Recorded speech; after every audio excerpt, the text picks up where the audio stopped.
Hi everyone, welcome to this weekend update video. Here we go again. Weather, grey.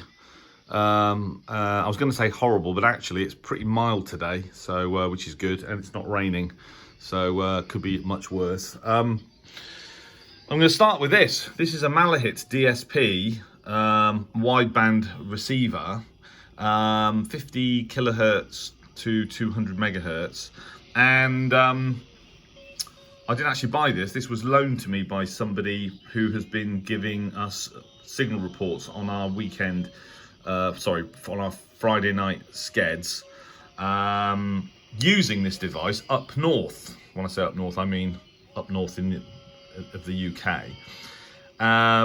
He's been using this sort of portable with a mag loop, and he's been hearing us quite well actually. And anyway, I got talking to him, and he just sort of basically offered. He said, "Well, I've got a spare one, just the circuit. Why don't I send it to you, and why don't you test it?" So I said, "Well, yeah, okay, thank you very much." So he sent it to me. It arrived a couple of days ago. I haven't had a chance to play with it yet, but I just thought I'd show it to you guys. At the moment, I've got the antenna. It's just connected to one of my Wellbrook loops. Power here via USB from one of my computers. Power here, one of my computers, and then the audio from here is going straight into my Bose SoundLink Mini 2. You can hear a bit of audio there, but I haven't had a chance to optimize anything on it yet, because I really haven't had a chance to play with it yet. But I thought I'd show it you. I mean, the thing is tiny. That's a USB power brick, which is actually, you can operate it using one of those. So that gives you an idea of the size of it. It is absolutely tiny. And what's interesting about this is that for a long time, I've thought that a portable SDR receiver would be an excellent tool for DXing away from home, away from all the local QRM, etc. And at the National Hamfest the year before last, I bumped into John Hudson at SDR Play, and one of the questions I asked him was, you know, obviously all of your SDRs are all brilliant in terms of performance as a function of price, that it's unparalleled really, apart from maybe the AirSpy. But I said, look, can you guys like design a portable SDR receiver that people can take out with them? And he kind of ummed and ahed actually, and and sort of said, well, it probably costs too much. So I wasn't sure it would ever happen, and it hasn't really happened. I mean, this was designed by a guy in Russia, and I don't have any information as regards to their sort of. It's built in China now. In as far as sort of production units are concerned, but this is exactly the type of thing that I think, in my mind's eye, that I was thinking of, that would be amazing to sort of go out into the woods and on a DXpedition and take a little radio, with a spectrum scope and a waterfall, and it's kind of here. You can buy this obviously in a case with all the controls, etc., fitted. And I'm not sure how much they sell for. As I said, I had no time at all to sort of review this, but I just really like the idea of it, the concept of it. So I'm gonna have a play with it, and once I figured out how you use it, the capacitive screen for me with this little sort of prodder that the gentleman also kindly supplied doesn't seem very sensitive, but again, I need to spend some time working with it. But what a nice little device, as I said, it does actually AM, FM wide, SSB, etc. So I can't remember what the sensitivity figure was. I think it was something like I can't remember, but it's just a nice little object really, and if it is sensitive, it's obviously going to be selective, because SDRs are nearly always very selective. Then it's basically going to it has the potential to be an excellent portable sort of DXing machine. So I'm going to play with that this weekend, and figure out whether I like it or not. But I like the idea of it thus far, put it that way. So that's one thing I'm going to be doing. The other thing that I'm going to be doing is I'm going to be finishing the write-up on the radio that I'm reviewing. When I say finishing the write-up, I've actually finished the write-up. It's just, for anybody that's written this type of article before, you kind of, you write the thing, you sort of agonize over it for a few hours, and then you're happy with it, and then you come back to it a couple of days later, and then you change a load of stuff, and that's basically me. So I'm going to do that. I owe it to the editor, actually, of the magazine to get it done over the weekend. So and I've got all the images, etc. So I'm going to get that done. I am still slightly concerned that that my review isn't going to be as positive as the magazine would like, and this has happened before. Actually, I've written reviews on a couple of other, well, I've written quite a few reviews actually, and they're nearly always very positive because equipment that isn't very good doesn't sort of tend to be very high up on the list of sort of priorities, I suppose, for the magazine to talk about. I am slightly concerned that my review for this radio isn't going to be quite as positive as the magazine was hoping for. But at the end of the day, it's all about editorial integrity and and presenting a balanced approach. I think my issue is that this is a new product, and there's no doubt that certain aspects of this product are way superior to their previous products, but some of the fundamental specifications I see no difference whatsoever. So this is still a fantastic radio, but if you own their previous model, or at least one of their previous models, and you're hoping to hear a lot more, then that basically isn't going to happen. But perhaps that doesn't matter, because the previous model that I'm referring to is one of the best receivers in its class, maybe the best. It's right up there, so it sort of, in a sense, it doesn't matter. So I'm going to finish that and finish that article, send it off with all the images, and hope that they like it, and we'll see. But yeah, it's writing articles for magazines isn't very good at paying the bills, that's for sure. But it is enjoyable because I love the hobby. So I'll continue doing it while they ask me.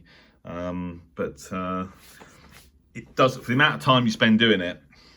Put it this way, my hour, if I were to convert what I earn at work into an hourly rate, and then apply that to the amount of hours I've spent doing this, they'd be paying me about 10 times as much. So, but then again, you don't do it for the money, you do it for the love. So that's another thing this weekend. I'm pointing my camera at my IC756 because I've got a bit of a dilemma. I've decided that I want to buy a 200 watt radio.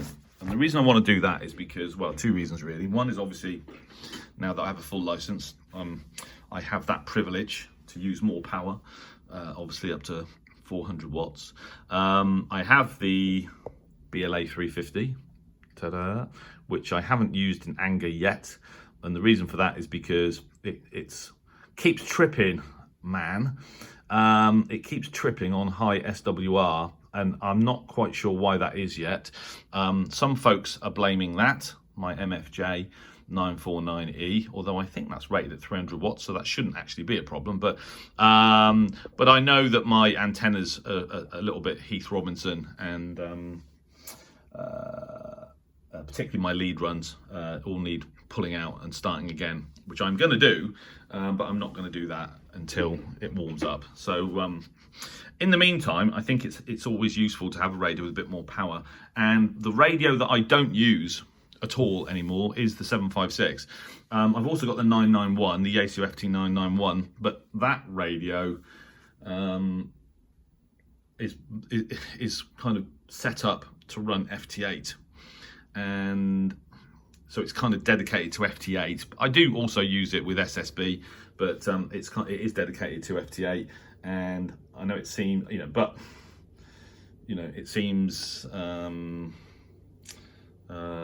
don't know what I can't think of the correct phrase really, but the bottom line is that although I don't use it for anything else other than FT8, I don't want to sell it because I want to carry on doing FT8, and I don't want the hassle of setting up another radio on FT8, because that can either go really easily or really terribly. So I don't want to do that. So this is the radio potentially that I'm thinking about selling. The radio I'm thinking about buying is a Kenwood TS480, which was recommended to me by club members.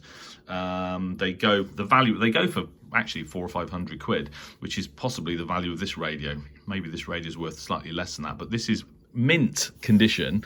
It's obviously getting on in years. I don't use it. I never thought I'd even consider selling it, but I just can't justify having yet another radio. I mean, I've sold the FT817 to buy the Zygu G90, and I can't really justify buying a 200 watt radio when I've got one here that's worth a few £100s, and it's just sat here not doing anything. And it's not a matter of cost. At the end of the day, I could afford to buy 10 more radios if I wanted to, probably, but just it just doesn't. I just can't justify it in my own mind. So I'm thinking about selling it. It's possible that I won't be able to bring myself to sell it, and I'll just go out and buy a TS480 anyway. But I would prefer to sell some equipment to cover the cost of the 480. Perhaps, I mean, I've got some receivers, that I never use. I've got a Panasonic, the BF 65.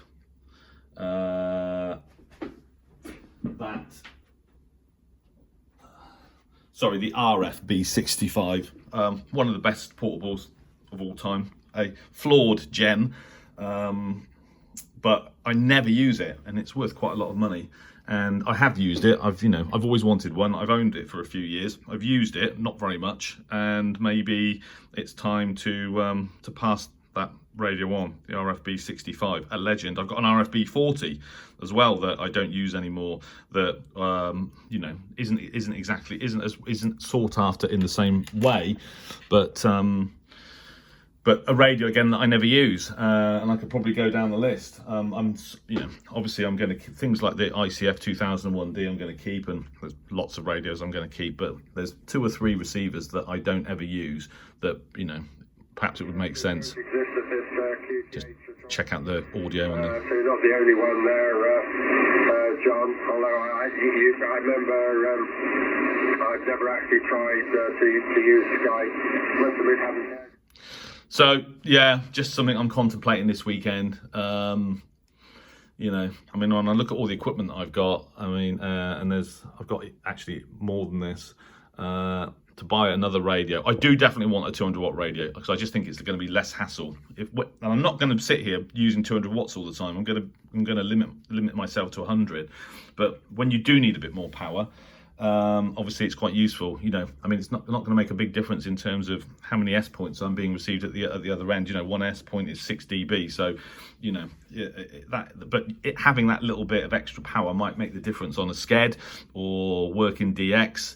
I'm definitely somehow I'm going to invest in a 200 watt radio, but I think I'm going to sell some equipment to offset the cost of that. So something for me to think about this weekend. And then finally, I just wanted to remind everybody about this. I have mentioned it already. So this is the Harwell Amateur Radio Society Twitter feed, and what's been happening is, this is being run to obviously publicise the activities of the group, but also on what we're doing now on the net. So on the Wednesday and the Friday nets, I usually post a tweet just to let everybody know that we're live, and inviting people to either call into the net or tweet signal reports, and that's been happening.